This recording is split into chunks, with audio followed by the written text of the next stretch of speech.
Hey, what's up? It's Joe D. It's the Share Beer 338, man. And we have a decent show here today. Good show. Decent. Listen, I've got a huge beer story, right? Uh, major news. AB InBev makes SAB Miller takeover approach, right? Um, which could make a $245 billion beer giant if the two companies are able to merge. Now, this happened, I think Wednesday or Tuesday, yeah, Wednesday, and it, yeah, beer giant Anheuser-Busch InBev confirmed on Wednesday that it was approached. Oh, yeah, that it has approached rival SAB Miller about a takeover, a potential move that would combine the world's two biggest beer makers and mark the biggest shakeup in the industry in nearly a decade amid a growing craft beer expansion. Um, the deal would create a $245 billion global company, would trigger an intense antitrust review, but if finalized, it would lead to some of the world's most iconic beers. AB InBev makes Budweiser, and SAB Miller brews Miller Lite coming under one roof. Now, I've been hearing about this since Wednesday, right? And I was wondering, well, last Wednesday. So I was wondering, how come I don't hear anything mentioned about Coors? Because I knew that they were, and in the way they're explaining here, this is a USA Today article. And the way they're explaining, oh, let me show it to you. Why am I not showing it to you? Let me share the screen here. I apologize. Here we go. So you can see here that, well, hell, they're showing Miller Lite and Coors Light in this picture, right? But I knew that they were that they had merged and become one, but I didn't realize how that agreement, uh,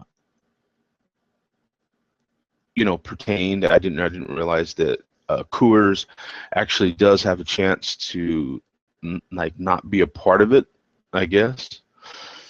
But here you can see in this graph that they have really quick, a beer behemoth, right? Anheuser-Busch, InBev, and SAB Miller shipped more than 70% of the beer produced for the U.S. market in 2014. So the darker blue being Anheuser-Busch and the lighter blue being Miller Coors. So that's 26% Miller Coors in the light blue and 44.7% Anheuser-Busch. And then they put all other beers, malt beverages, and ciders into another category, into the light gray, which is 29.3%.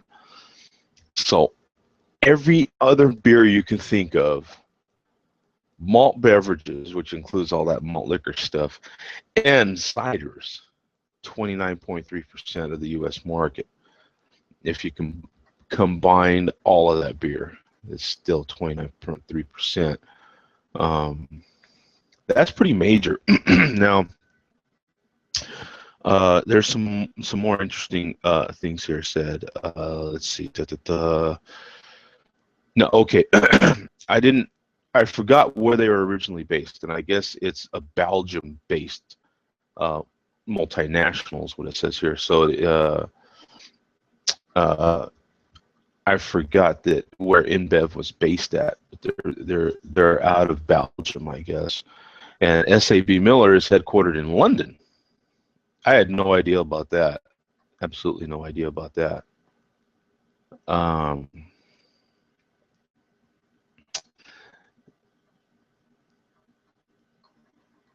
So, and I guess they have AB InBev must announce a firm intention by October 14th. So there's a lot of things that can make this deal fall apart. The companies had not notified the U.S. Department of Justice Antitrust Division or the European Commission Competition Office about the potential of a deal.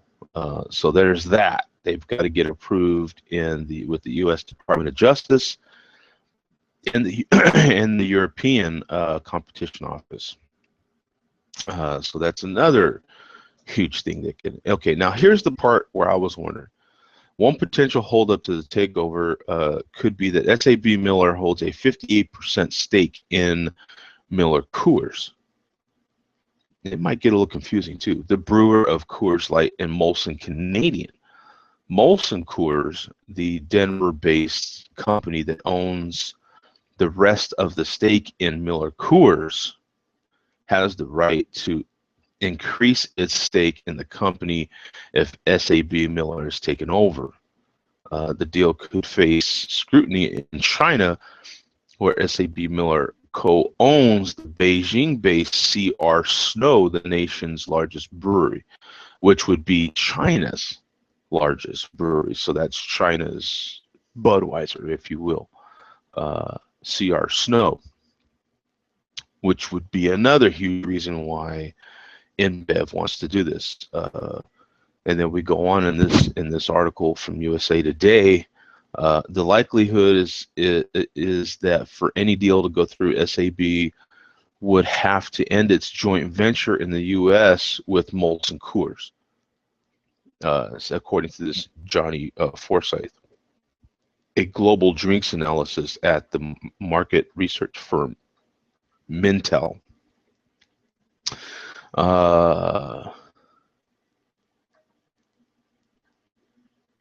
Yeah, and then combined firms theoretically control 70% of the U.S. market. We talked about that in that graph. So you can just imagine the reaction would be if GM, Ford, and Chrysler tried to merge.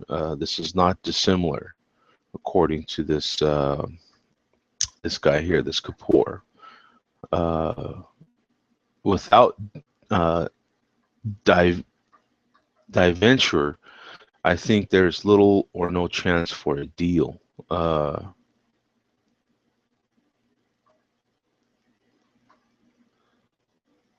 He theorized the companies would try to encounter antitrust concerns by contending that market conditions, including growing competition, have forced them to reduce beer prices for consumers in recent years. However, the given size of these two companies, I don't think smaller competitors have been able to compete on price, said Kapoor. So, yeah, even though they may have reduced the price of their beer, and depending on where you live, it may not have gone down that much, but they have to reduce it by a lot. Because of, depending on taxes in your area. So, you might have seen a huge drop in prices in their beer or not. So, like I say, it just depends on that. Now, here's something that I do. Those of you that have known me for a while know I listen to a lot of podcasts. Hell, I used to produce podcasts back in the day, but I do listen to a lot of podcasts. And see, there's another one of those things.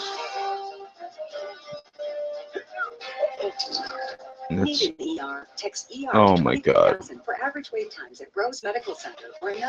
Yeah, see, how do you shut that thing up? See, they snuck one through the goalie, man. They snuck one through. I'm gonna have to let that one go because I don't know where that even came from. I hate that. Yeah, I'm gonna have to let. That's a CVS. Gosh, that bugs. I hate those ads. You know what I'm saying? And you have a story open because I want to make sure that it's just ready to go when I click to it, and I'll just go to it later if it's still relevant. But in any case, One of the podcasts that I listen to is still from LA. I'm originally from LA, and so I listen to KFI. If you guys listen to KFI podcast, then you might know exactly what I'm talking about. But the Bill Handel show is one of the shows that I listen to every day, and he's got a lady on there that's from Africa, recently moved here from Africa, and so she'll let in little tidbits of different things that she knows about Africa for living there for so long. South Africa, that is, and then she's lived in different parts of the Middle East as well. Now, one of the things that she let out a while back, and this is a while back, and like you said, you have to be a regular listener to get little tidbits of information about this, right? But she did say that, there's a lot more people that drink there.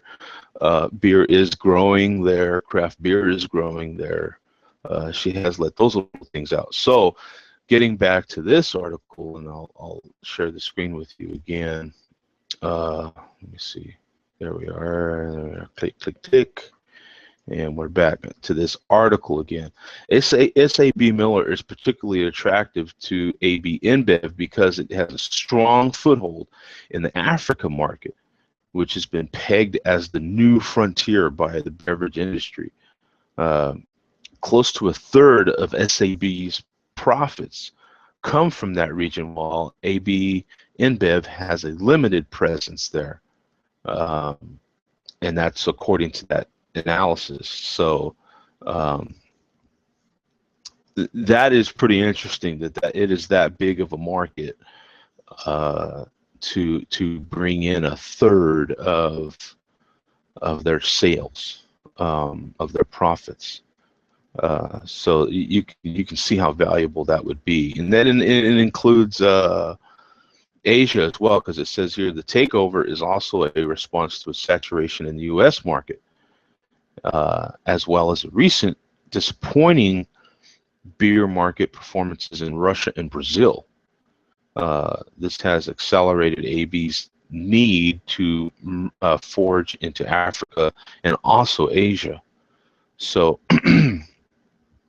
and as we heard already earlier, that they have a strong foothold in the Asian market too, meaning China. China is such a huge market for everything that if you can get a presence in China, which they all are fighting for, everybody, not just beer, but I mean automakers, I mean every brand that you can think of is trying to fight to get into China, trying to grab a piece of that market, with beer being no different, I suppose.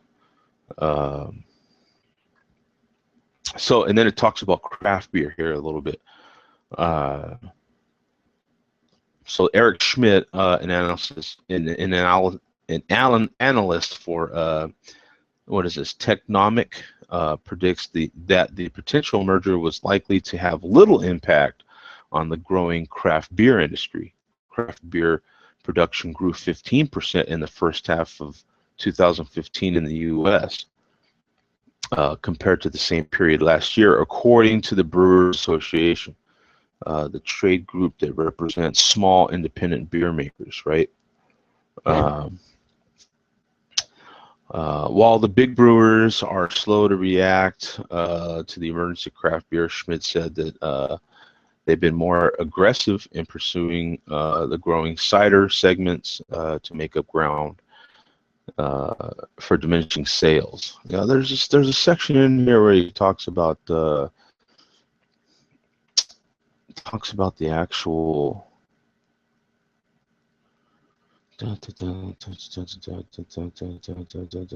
Oh yeah, I like this little part here. Let's see. And then following in a statement, let's say being Miller rose 20% to no, let me forget that part. Okay, Brazil's AmBev. Okay, and this is getting back to the history of InBev.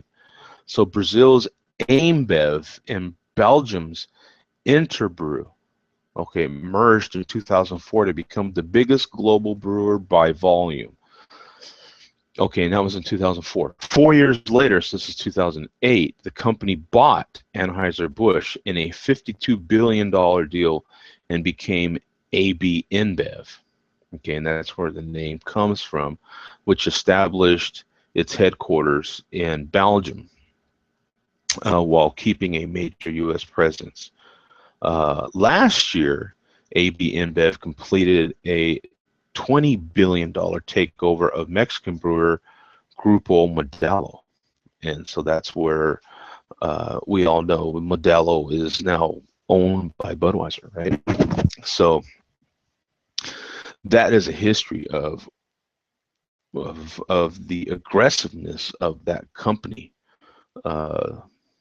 buying just everything. I mean, it's incredible. So since 2004, they have been on a buying trend. I mean, you can just see that obviously right there in just that little section.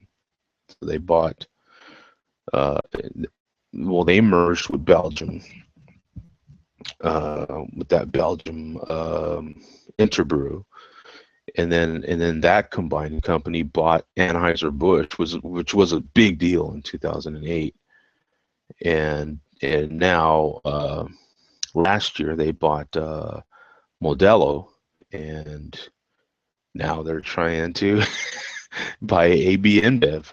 I mean, SAB Miller. So huge news, man. That's I mean, you think about it. If like every beer you bought was, you know, eventually lead back to InBev, that'd be a trip, man. You know, 70% of the U.S. market would be that company if that merger goes through. And then I guess it sounds like Coors Molson is a separate company from Miller Coors, and then SAB Miller. It's a little confusing there, right? But so I guess Coors would have a chance to either buy a share in that company or something. So I don't quite still understand how that part works a little bit, but you know, otherwise, if I did understand it, I'd probably be, you know, making a lot more money than I do. Right? I probably wouldn't be driving trucks, right?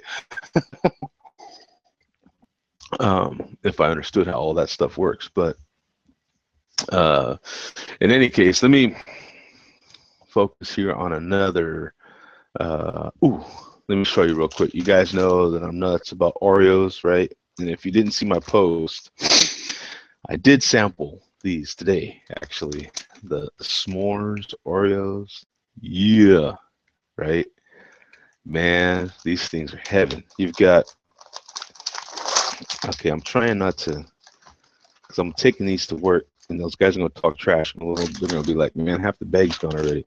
But you've got a graham cracker flavored cookie, right? And then on the inside, you've got what is supposed to be, you know, the white part is supposed to be the marshmallow, and the darker part is supposed to be the chocolate.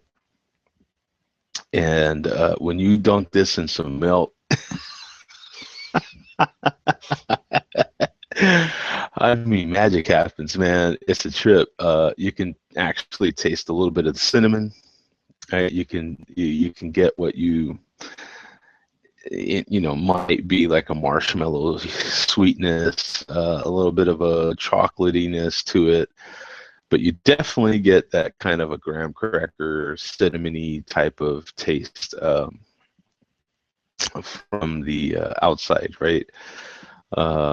Pretty damn good, man. These are one of my favorites so far. Now, I did get, let me see my other flavors here. If you didn't see my post, then let me see. Let me get the other. I'm pulling up the picture that I took of all 4 flavors. I got 4 flavors, and so there you can see them all there. I don't know how clear that's going to come through for you, but so here's the s'mores. That's the pumpkin spice, cookies and cream, and the what do they call that? Brownie batter.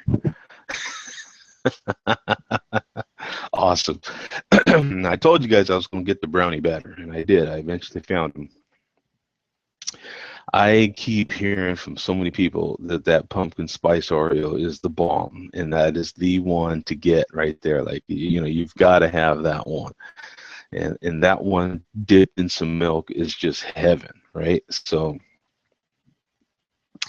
yeah, that is ooh. And then major news, right, is this is my new little grandson. Look at that. He was born last Monday. Uh, yeah, last Monday. So that is him, man. That is from what, 2 days ago, I think. Yeah, a couple days ago. So yeah, he's alert already. Got his eyes open. See if I got another picture. Of course, I got another picture, right? Get by all those bitter pictures. There's a picture of him like in a little outfit like that. Look at that. It's a trip, man. Hey, dude, that little dude is a trip. So, but in any case, if you got a chance to get you some of these s'mores Oreos, man, and get you some milk, nice cold, and go ahead and dunk you some of this. You know what I'm saying? It's pretty damn good. Now, a beer pairing. I would imagine that if I was gonna do this, I would. There's even some porters that would go good with this. Some porters aren't quite as smoky. They're a little more chocolate, a little more like a stout. Some porters are. Hell, I've got one very sweet porter in my fridge right now that I know would pair very good with this. Is real chocolatey and stuff, but a good double chocolate stout that would go really good with this. To dunk it in there, man. A good beer pairing, man, with this. But yeah, okay.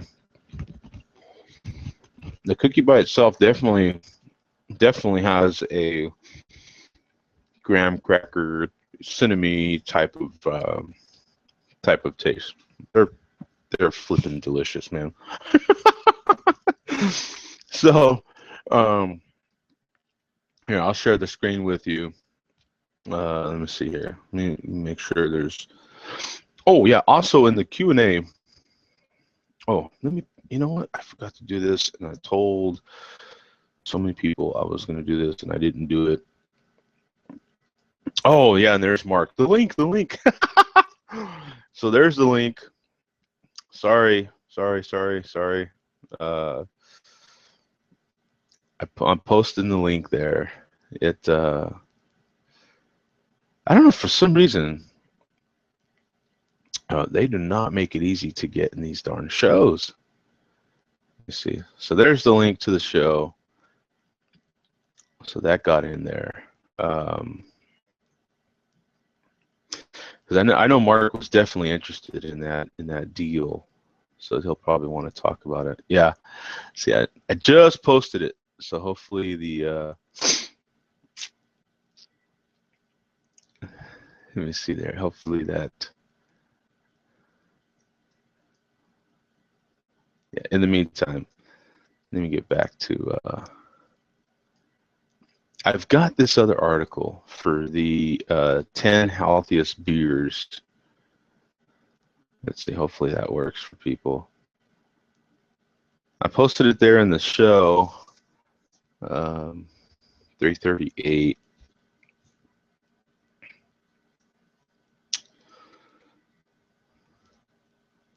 Okay, so let's get to this. I'll share the screen and we'll check this article out. Now this is one that I haven't pre-read, so it's the 10 healthiest beers ranked, right? Like it says there. Finally, I'm in. Oh, yeah, I don't know what happened. I don't know. It didn't. Your page didn't show when you started it. It was just still down when you originally set it up yesterday or whatever. Before you added all the other ones. Oh. On it, it was just you talking. Oh, bummer. Yeah, but so basically, I guess bottom line is it's gonna be like the mega beer that's gonna take over the world, I guess. Huh? It $245 billion deal. That's major in any business. I mean, that is just major. They did say that overall beer sales were down 0.4% in that article. Uh, So gotta go to the store and pick up another 6-pack. I know you got to help things out, but that didn't include craft beer. Craft beer, they said, was on the rise 15%. So, Yeah. Yeah. you know, they didn't really make it sound. He didn't really make it sound like it was really going to affect craft beer that much. Yeah. But of course, we all know, man. The macros just sell so much beer, it's insane. So, um, Yep. a 0.4% drop in sales for them is a lot, Mhm. Yeah. versus a 0.4% drop in sales for like Zach, for instance, wouldn't Yeah. wouldn't be even close to significant Yeah. as it would be for those guys. But I was wondering because now that announcement was Wednesday, and I kept hearing, so it's almost a week old now. Okay. And I hadn't heard anything about Coors, so I was wondering, well, how does this affect Coors? Like, what's the deal? Because they were strictly mentioning SAB Miller in every article that I had seen. Yeah. And doesn't Coors own part of Miller? Isn't that?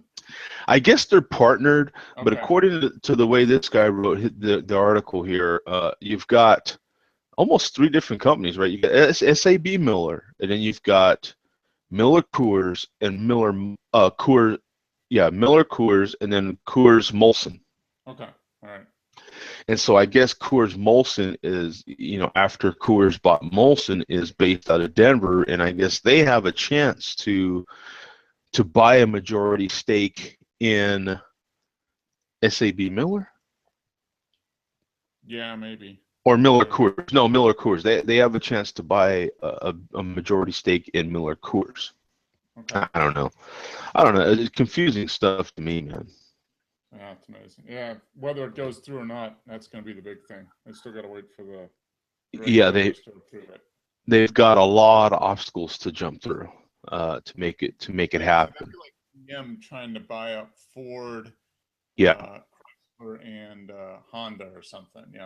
Yeah, it's exactly what he said in the article. It's like Ford, GM, and um, Chrysler merging. Yeah. It's like, are you kidding me? There's a lot of things that have to happen there. So, and then I didn't realize until I seen this article that, now I did realize a certain thing. Like in one of my podcasts that I listen to, the one of the co-hosts that's on there is recently moved here from South Africa. Okay. Yeah, I saw you talking about that. Okay, so you've heard all that. So then she would occasionally talk about, craft beer being on the rise there, wine being on the rise there, stuff like that. Just alcoholic beverages. More people drinking and trying to be more Western, if you will. Mm-hmm. And so, with that in mind, and I saw that part of the article where he mentioned that SAB Miller has a third of their sales, their profits come from South Africa. I mean, that is or Africa in general. That's a huge market, man. Mm-hmm. I didn't realize how big that was. And then I guess they have a large share in China's biggest brewery. Yeah. Yeah, makes sense. Yeah, we think we're so big. And we are. We get a lot of beer goods, but when you add up the rest of the world, man. Yeah, you add in the rest of the world and especially China. I mean, we're a little blip on the market compared to China. So anybody that wants to break into anything is trying to, our automakers, you name it, our tech, our Googles, our Microsofts, our Apples are all trying to break into that Chinese market. Mm-hmm. It's a huge market. It's a behemoth, Yeah, I saw a thing on where was it? It was somewhere. It was on Stitcher. Where I go, I listened to a bunch of podcasts while I'm working, and they had a thing on there that Alibaba, the big website thing in China, is bigger than Amazon. Everybody, sorry, Amazon, Alibaba is bigger than you. Yeah. Kind of like Amazon and eBay combined for Yeah. China. It's and I have heard of Alibaba, recently Mm-hmm. because of that. I guess it's the like the biggest online place to shop in China. and it's controlled partially by the Chinese government. I mean, they got their finger in everything, so it's approved, quote unquote, approved. I need to that made me that got me really curious though. What was that brand they called it? Let me see here.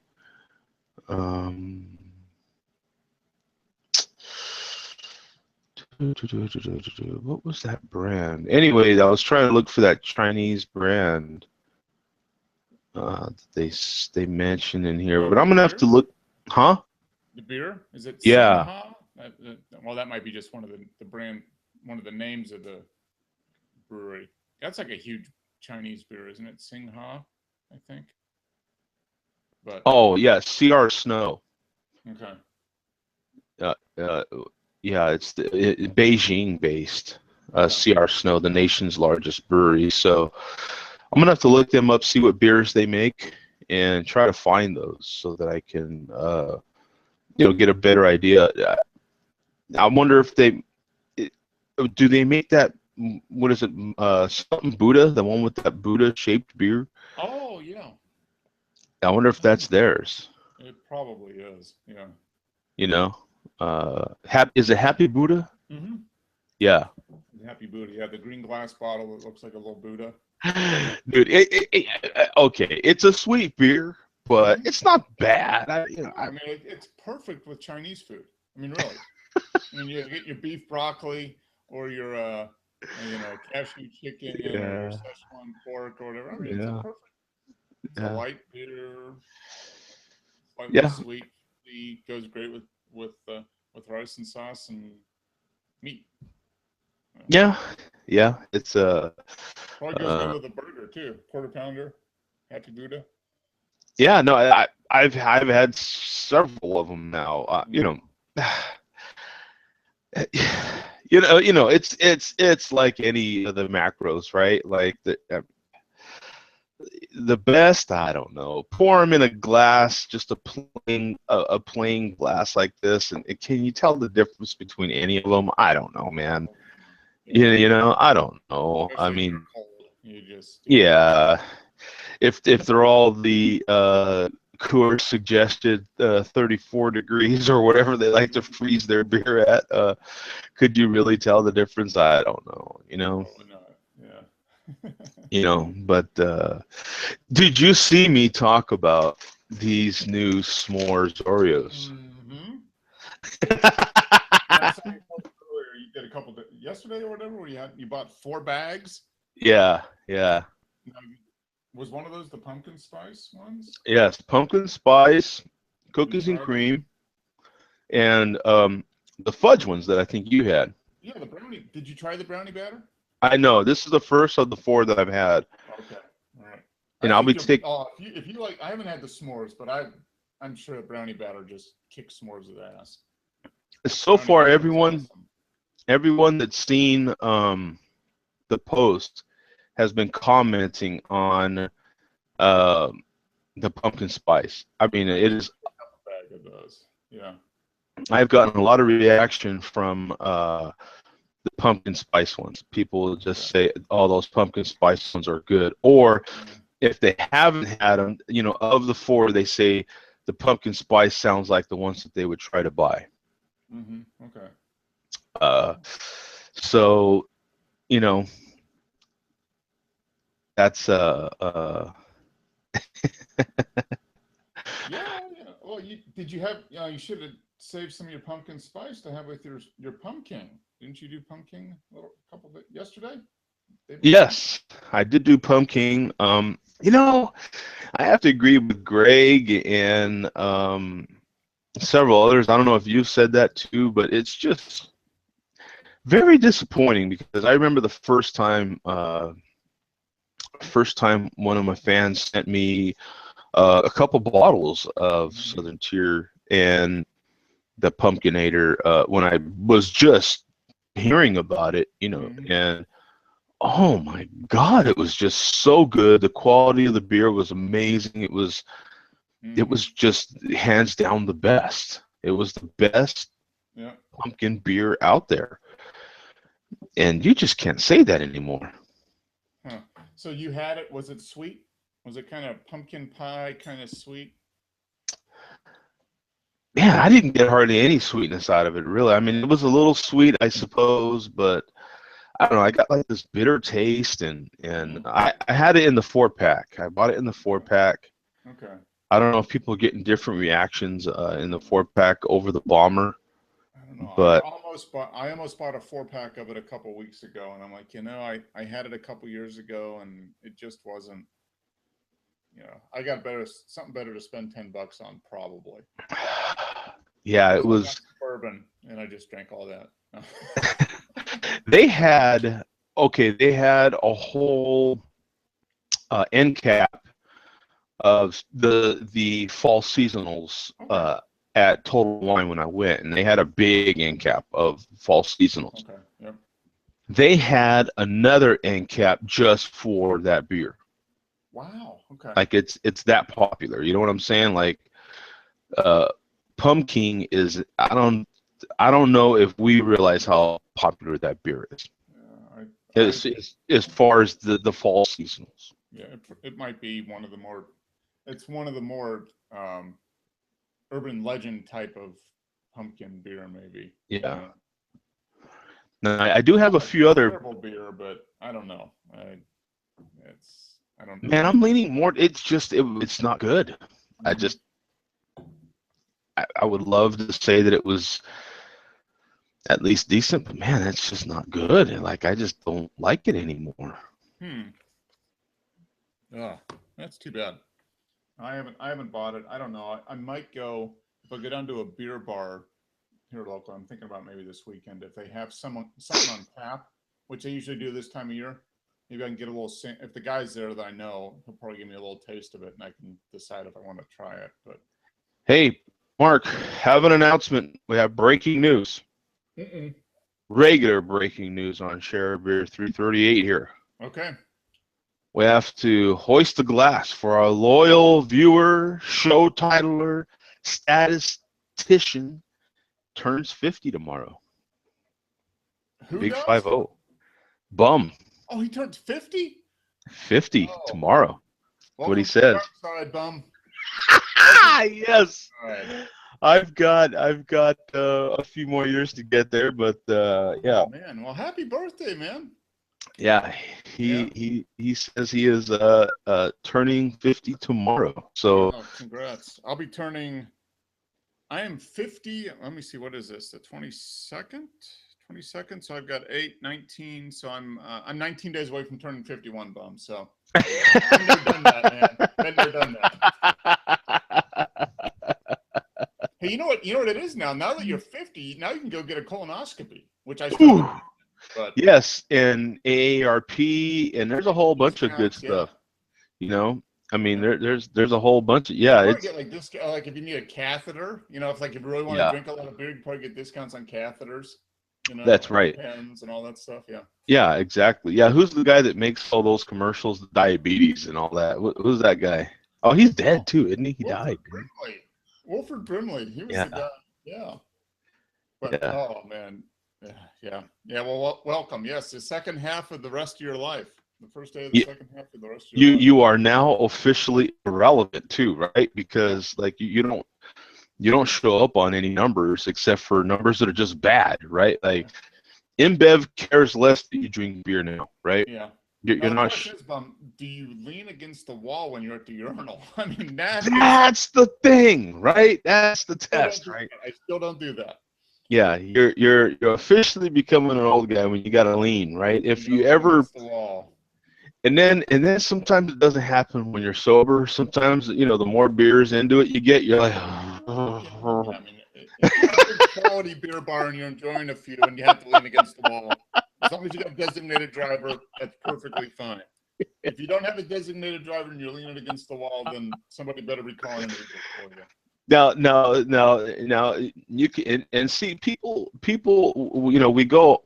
I've seen little attachments for your phone where you can attach something to your phone and tell your alcohol level, different little things like that. I'll tell you right now how to tell how drunk you are. Okay, when you got to lean, against the wall. You're getting a little buzz, right? You're getting a little buzz, right? But when you got to go hand and elbow, when you're going like this, you're pretty hammered. Right? Yeah. Like, The next day is not going to be good. If you're doing that, yeah. If you got to go hand, elbow. You better plan on hanging on your couch until at least 1 o'clock the next day, because you're not going to be doing good. Yeah, if you got to go hand, elbow, and then blow, like, you're probably pretty. Yeah. Like, you might not even be able to call an Uber at that point. Yeah, that's true. You got to have a good friend call an Uber for you, because you're not doing it. Yeah. Yeah. Pulling into the phone calls Uber, I doubt Yeah. it. So Wilford Brimley is still alive. Wow. Well, cheers to Wilford. Yeah, hey, cheers to Wilford. Exactly. Yeah. Exactly. That's funny. Yeah, I did not. I thought I had heard he had died somewhere, but I guess not. Maybe he's living with William Devane. William Devane's the guy that's always telling you to buy gold now. You see all the Oh, yeah. Yeah. No. Well, and I know he's a regular viewer of the show too, so he's probably pissed off. He's probably like, "Oh, dude, really? I'm still here. I'm still here." He's like, I'm Jay Vega. I'm the one that does malt liquor in every show. Billy D. Williams does watch this show. Yeah. Yeah, he's like, I'm the one that does malt liquor in every show. You know what I'm saying? Now I'm gonna have to start doing diabetes. But oh man, this was like wrong. So I was at the beer store last Friday on my way home from work. I stopped at one of my local beer stores. I'm like, okay, I'm gonna get a 6-pack of something. I got a 6-pack of this. The Belgium Rampant, their Imperial IPA. I saw that, yeah. Yeah, so there's this guy there, and he's like overlooking at like the Miller Ultra, but he sees me overlooking at the door that has some New Belgium stuff, and he comes over and he goes, I've been wanting to try some beers that are a little more flavorful than. I said, what do you drink now? He says Michelob Ultra. I'm like, well, pretty much any beer is more flavorful than Michelob Ultra. And he goes, but what about that new? You're looking at that New Belgium stuff. What's that stuff like? What beer should I get there? I'm like, well, what do you? Well, I said, you drink Michelob Ultra, so you probably don't like something real strong. He goes, no, but I want more flavor. And I'm like, well, you probably want like Fat Tire. As if you're gonna buy a New Belgium, Fat Tire, is probably the best one. He goes, I like some of those Oktoberfest beers, like the, he said, I've had the Sam Adams Oktoberfest, and that's okay. I said, well, yeah, then you probably Fat Tire. And he goes, but I'm diabetic. And I'm like, well, okay, stick with Michelob Ultra. I mean, you really should be drinking it all, buddy. At all, yeah. If you're drinking a malty craft beer, that's probably not good for the insulin injection thing. Oh my God. Yeah. And I'm like, no, just take back everything I said. Yeah. Drink some Aquafina or something. I mean, that's about it. Yeah. Hopefully Budweiser comes out with one of those little squirt deals where you could just squirt some Budweiser flavored Bud flavor into your water. I'm thinking to myself, I'm like, okay, this guy's diabetic. And he didn't say whether he's type 1 or type 2, but I'm like, okay, so like craft beer, the thing that makes craft beer so good is they have a lot of malt, so it's like sugar and all that stuff. I'm like, probably not a good thing for diabetics. Yeah, I mean, not even the other beers, the gluten-free, right? Like, it doesn't even matter at that point, right? It's the alcohol that's... The alcohol and then all the malt that they use to get the flavor. I'm like, oh, okay, well, yeah. Yeah, you're done. You're just done. Yeah, it's just... It's like, yeah, because I've known people that are on dialysis that drink heavy. Yeah. It's like a chicken and the egg thing. It's like okay, so you're on dialysis and you're drinking a lot. How did you get on dialysis to begin with? Right. By drinking a lot. Yes. And then, okay, at that point, wouldn't you think that you would want like the best you can get? Maybe, you're like, I'm killing myself. Like I've got days here, right? You're like, you got Heineken, right? It's I mean, and they're still drinking like Bud Light, You know what I'm saying? Like, really, dude? You know, natural light. Just go big. Yeah, You go big and know? go home at that point. Go You big and know? go home, I guess. I mean, Yeah. really. You know? Oh, But just like, you know, what the yeah, yeah. No, it was funny, but I was like, yeah, get this fat tire. This is great. And he said, well, I'm diabetic. I'm like, oh man, oh I don't yeah. know. Get out. Yeah, get out. Get Well, out. actually, he'd probably be better just drinking like straight up like vodka or gin, because there are no carbs in that stuff. I mean, it's just alcohol. I mean, it's Yeah. better than. I mean, if you're gonna drink alcohol, you're probably better off just doing a shot. I mean, if you want to get a buzz and you're diabetic, you probably just do like straight up vodka. Well, he's actually probably out better moving to Colorado and just smoking weed. That's true. Yeah, that's true. I I totally messed that one up. I should have said, yeah, just move to Colorado, buddy. yeah, Sell some beer. yeah. I Just, forget all the names of that stuff, but I mean, yeah, they need to, you know, he needs to just go over there and get some of the, I don't know, they got that some has crazy. no effect on your insulin levels. I mean, you just toke up, man. No, yeah, actually, the only effect it'll have on your insulin level is the fact that you'll forget to, you know, hit yourself with the pin. You know what I'm saying? Yeah, You know, you'll probably go into a coma from that. But well, just have a good friend that doesn't toke, and then they can just. You know, it's funny though. I know a guy he's a friend who is a type 1 diabetic, so he has to do insulin and all that stuff. But he's a doctor, and so he has the insulin pump. You know, so he knows it. You know, it's got the little digital readout and everything, so he knows exactly. You know, but he drinks wine, he drinks beer, but he knows exactly what his blood sugar level is all the time. And I don't know how old he is, mid-50s. So I mean, he's got it dialed in. He knows exactly what he can do and what he can't do. But I mean, he's like, hell no, I can have a couple beers. That's no problem because I had this and this and this and this and oh my God. you know. But he managed. But I mean, that's the exception. I mean, he stays on top of it. But man. Well, on that note, I'm gonna put here in the chat a link to the 10 healthiest beers. Here, I'll share the screen here too. So before we before we go out here, it's the 10 healthiest beers ranked, right? Okay, cool. I'll be interested to see that. So I have not pre-read this one, so I'm trying to go through. I'm hoping they have a list here, but they obviously don't. What it looks like. Oh, okay, maybe they do here. They've got Pacifico. Okay, I've had that. Yeah, I've had that. Okay, with just 135 calories per 12 ounces and 12 grams of carbs. Lighter beers are usually lower in alcohol and carbohydrate content. And then they list Pacifico at 4.5% alcohol. Okay. Guinness Drought, which we know is 4.2% alcohol. Okay. And heck, I think even has some protein in it, right? So it's actually better than Pacifico. Look at that. Yeah. 2.2, 11 grams of carbs. Okay. And then the Sierra Nevada Pale Ale. There we go. That's a winner. And it's a damn. And you don't talk about tasty beer. That's yeah. I mean that's one of the that's a standard bearer for pale ales.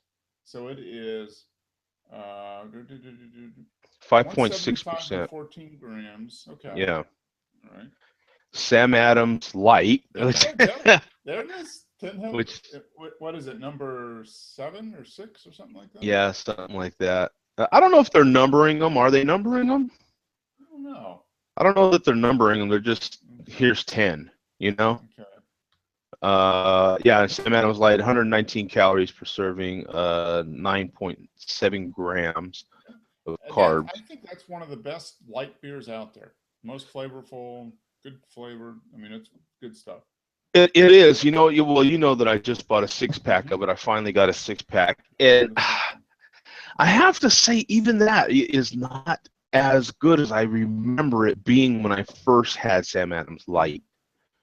A little more harsh tasting, watered down at the same time. A little more watered down than I remembered. Okay, we've got a Beta Purple Haze. That's a really good beer. I have not visited that in a long time. It's a good beer. 4.2%, 145 calories, 11 grams. Yeah. And then you've got Left Hand Good Juju. Yep. I've had that too. Ginger ale. Yep. There's Yep. ginger. They've got 131 per serving. So this is obviously craft or Craft crafty session beers. beers. Yeah. Yingling. So There we go. Yingling Lager. Yingling Lager. Now that's one that I've only had once. I've had one bottle like that of Yingling in my life. Yep. But damn good though. I was impressed. So this is Yingling Light, 135 versus 98. What does that mean? Oh, traditional. This version is higher in calories than the light. Okay, so it is so what they're talking about there is 135, and it's got 4.4%. Oh, okay. Yep. That's a solid one too. That's a very New good Belgium Sunshine Wheat. Yay! From the old hometown of Fort Collins, New Belgium. Very good, very good. 145 per and 4.8%. Okay. Flying Dog, Snake Dog IPA. I have had that. It's been a while though. It's probably been 4 years since I've had that beer, but yeah, it's okay, I think. This is a good little list. 7 point, yeah, 7.1% alcohol. This one will definitely get the job done, yeah, and 188 calories. So far of the bunch, I mean, yeah, that's the biggest one. Yeah, this is the biggest one, and I mean, it's a damn good beer too. Yeah. It's and then Chainbreaker White IPA is really good. I had that at the Shoots Tap Room in Portland, and that was a really good beer. I really enjoyed that. That was on tap there. I love that glass. I like that. That's. I have not had that glass. Like a giant Tom Collins glass, isn't it? Isn't Tom Yeah. Collins Yeah. glass? Yeah. Yeah. This one's 5.6%. Okay. Now more from details. The fastest way to get ripped. There you go. So, an article like this, the 10 healthiest. Now they've got to have an article that says the 10 unhealthiest beers. I mean, right? Really, Yeah. you have like the opposite. Yeah. Yeah. I mean, that would make some sense, right? I mean, you gotta do like some double imperial Russian imperial stouts type stuff at 14% and like 300 calories per 12-ounce serving and 28 grams of carbs and 14% ABV. No, I like as I scroll down the page here, food nutritional experts won't eat, and they got this picture of a couple of hot dogs and some chips that to me looks freaking delicious. And of course, food nutritionists won't eat that, you know. But yeah, that's an interesting. So that's got to be a craft beer type because it is correct. Well, it's Details magazine, so they're kind of a for details. Yeah, so this is kind of their little upscale. yeah. Thing, which is cool. I mean, they do have some good stuff in there. Now I want to go to the article that says what they do when you want to get ripped. Now come on. Right now, at that point, you probably are going for the malt liquor, right? You know. Billy D approved. Yeah, Billy D approved type stuff right there. Yeah, so that I guess they have getting back to the big merger here. I guess they have until the 14th of October to announce their intention. Oh, okay. So they basically got a month. Yeah. Like 30 days to announce how they plan to do this. Yeah. So I know these big multi-billion-dollar mergers and buyouts and stuff. I know they take a lot of time. Yeah, so yeah. I mean, and to be honest, it's never going to go through. It's too big. It's too big to succeed, I think. It seems like 40 billion, whatever that huge number is. There's 245. Anybody in the U.S. any regulators are going to approve. Let's have all the macro beer be under Bud. Yeah, that sounds good. I mean, yeah, because that would leave a small Coors all out there hanging on its own. Coors Molson is all that would be left. I Yeah, mean, as far as the that's big ones, you still have some other mini macros. You know, the people that do like Schlitz, and are they owned by? I think they're owned by Coors.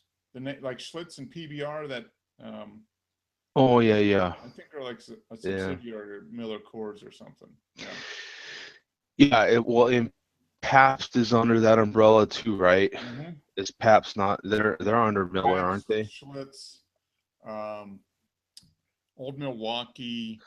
So really, you would have of anything that's even close to any macro, you would have Yingling, right? Yingling is Yeah. still independent, aren't they? Yeah, they're still independent, but they're better than a macro. They're basic. They're straight up basic Yingling is. I mean, that's a crafty beer for sure. Yeah, more crafty. Okay, so Yeah. it's a macro craft, I guess, or whatever Yeah, they like to call that, maybe. but they don't. I mean, they brew a lot, but they don't brew much. You know, it's like the equivalent of like one Bud plant.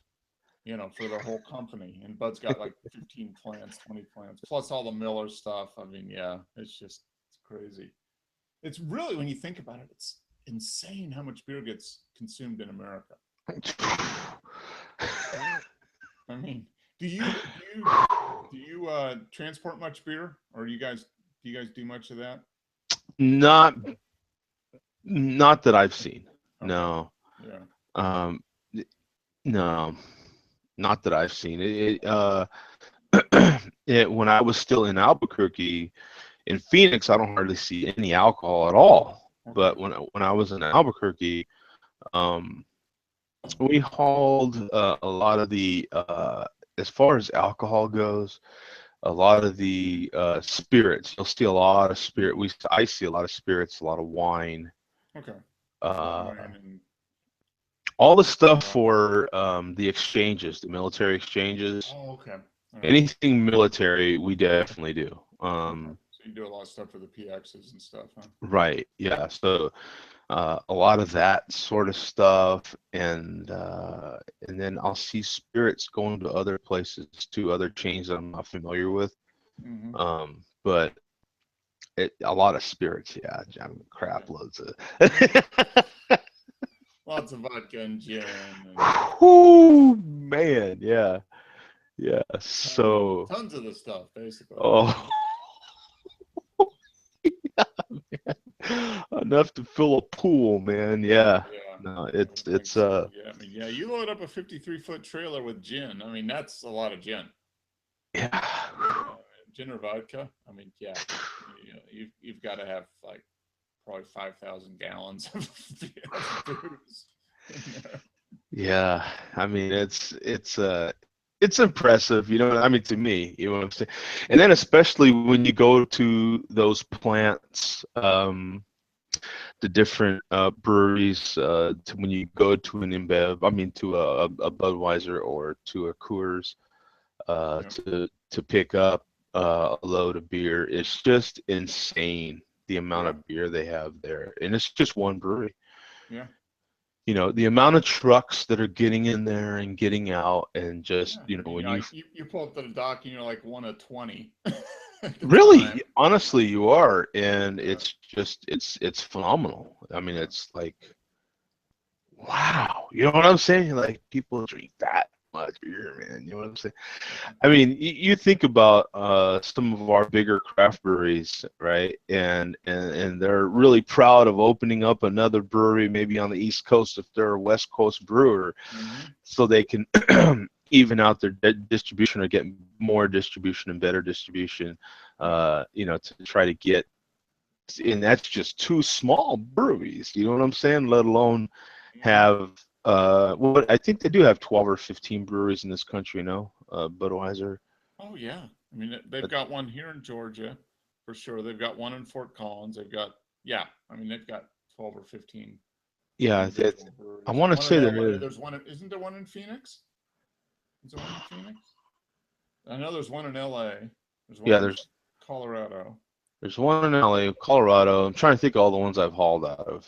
A couple in Texas, probably. There's one in Virginia, West Yeah, Virginia, something probably like that. maybe a Um, couple in the Midwest, I would think. yeah, of course you do have St. Louis.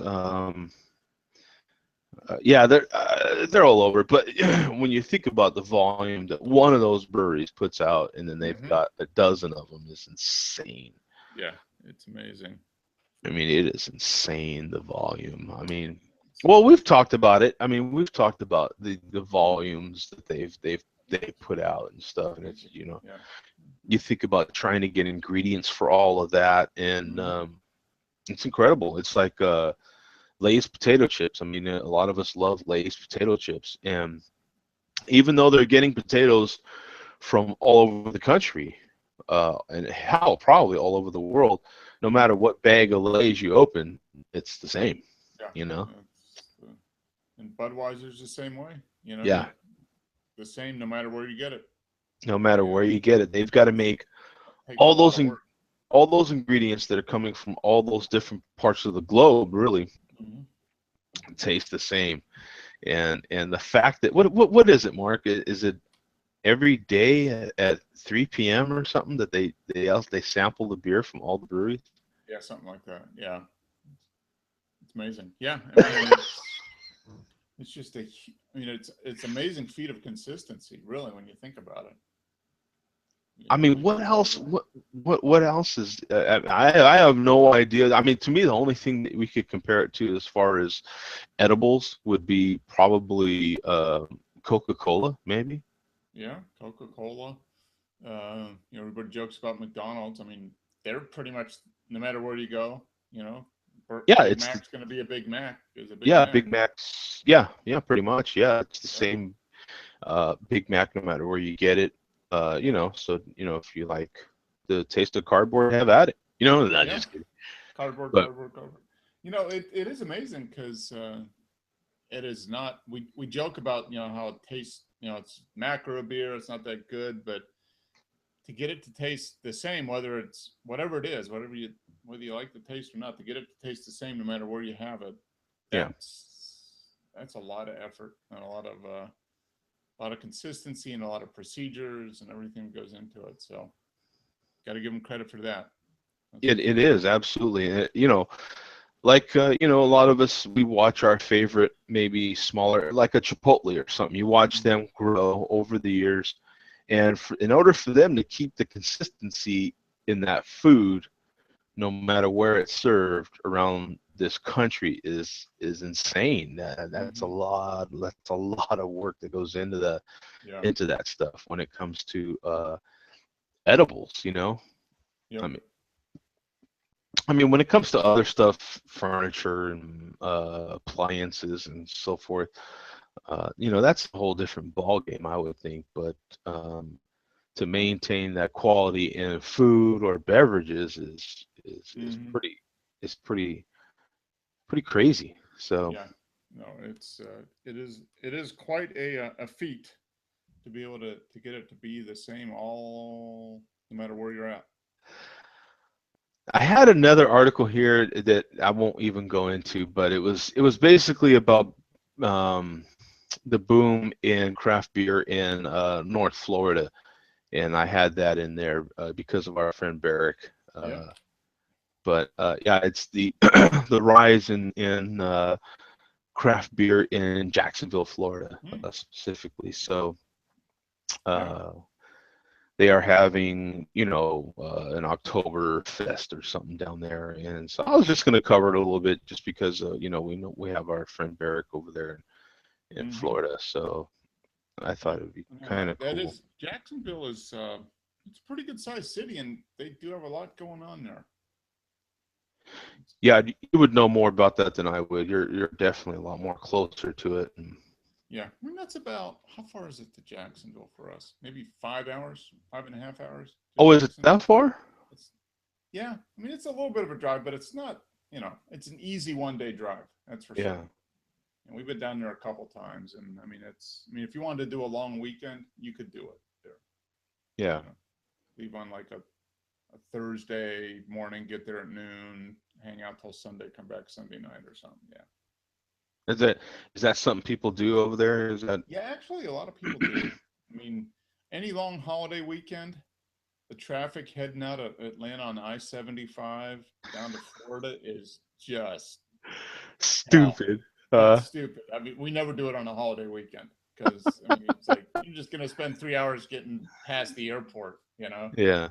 But I mean, it's not. So, It's an easy drive. It's all interstate. You know, 5.5 hours. You're there. It's like 8 hours to Orlando from here. so it's like basically the same distance from here to LA, or here Yeah, to San Diego. A yeah, lot five, of six people. hours. Yeah, and you're there. It's about the same. Yeah, so it's 300 miles, 325, maybe 350 if you go to the south end of Jacksonville. But yeah, but yeah, never go on a holiday weekend. You're gonna spend half your time trying to get out of the city. I've been in Atlanta traffic many times, and Right, it is cussing it you is away every time. it is not fun. It is not fun. And the heck, that was a while ago. It's, So it's I'm only sure. gotten better since then. Exactly. Yeah. Yeah. I mean, the last time I could have possibly even been in Atlanta traffic would be 96-ish.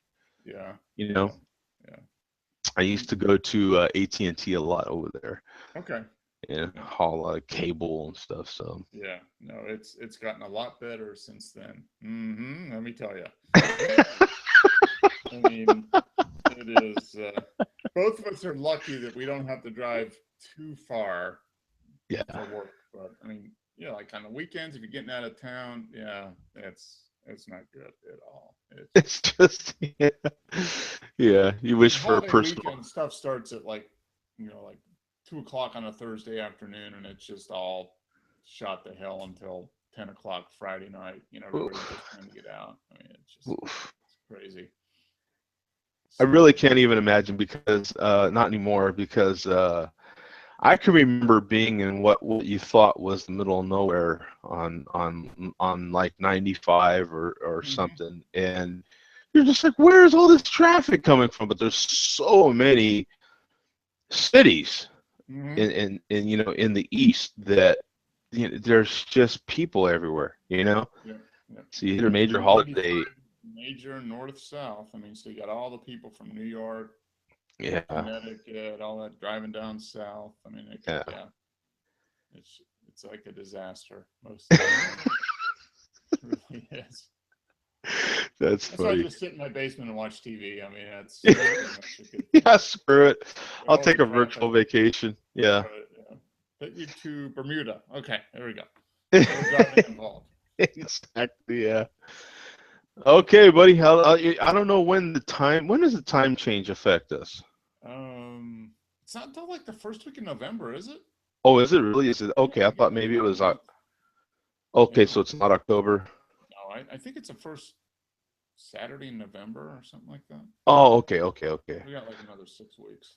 Now, and that's funny because the only reason it affects me is because I do a show outside of Arizona. Otherwise, it wouldn't affect me at all. Yeah, you're on the same time. You say whatever it is, it is. Yeah. Yeah, that part is kind of nice, because it, Yeah, it, you don't have it to change just your clocks. right. But in the winter, then you have to change between. It's different between Phoenix and LA, then, right? In the summer, it's the same. Right, There yeah, are no changes. Yeah, yeah. Right now, we're exactly the same. We're on Pacific. It's Pacific Mountain Standard. Standard right Yeah. now. Uh, Hmm. but we'll go to Mountain Daylight, or no, wait, no, wait. How will that? Okay, yeah, Mountain Standard will catch up to us Yeah. Yep. because they'll be going back. So Mountain Time Zone will be going back to. They'll be going off daylight, and then uh, Pacific Time will be going to Standard. Yeah. Right now, So right now Pacific is the same as you right, because they're an hour ahead. But when they yeah, switch back, then they're going to be an hour behind. Yeah. yeah. So we're at the same time when Pacific goes to daylight savings, Hmm. and when Mountain goes to daylight, then they're an hour ahead. So Yeah. Yeah. it, that part kind of sucks because you are like trying to figure out, because I have uh, a kid that lives in the Central Time Zone, and I have another kid that lives in the Eastern Time Zone, And Yeah. so it's a constant struggle. Okay, what the hell time is it over there? Yeah. You know, like, oh yeah, it's not 2 hours anymore. It's 3 hours. You know what I'm saying? And it's like, oh man, that part kind of sucks. But Yeah. Keeps you thinking. yeah, it keeps you thinking. That's why we have these. That's right. Yeah. The You phone. The know, phone knows everything. yeah. So you just kind of put, okay, let me see what time it is anymore. You know what I'm saying? Go to the phone to figure out what time it is. You know, Them smart because they're smarter than us. that's right. Okay, buddy, I'll let you All right. go. Chicken Wing Tuesday. I think Pam wimped out. I think she actually went to the store and bought chicken wings instead of making chicken wings. Oh, But that's okay. You know, yeah. Every once in a while, you got to give them a I break. get it. Yeah, You know. got to give the little woman a break. You know. Oh, better stop. Just stop the broadcast right now. Okay, buddy. All right. Peace See ya. out, man. We'll see you.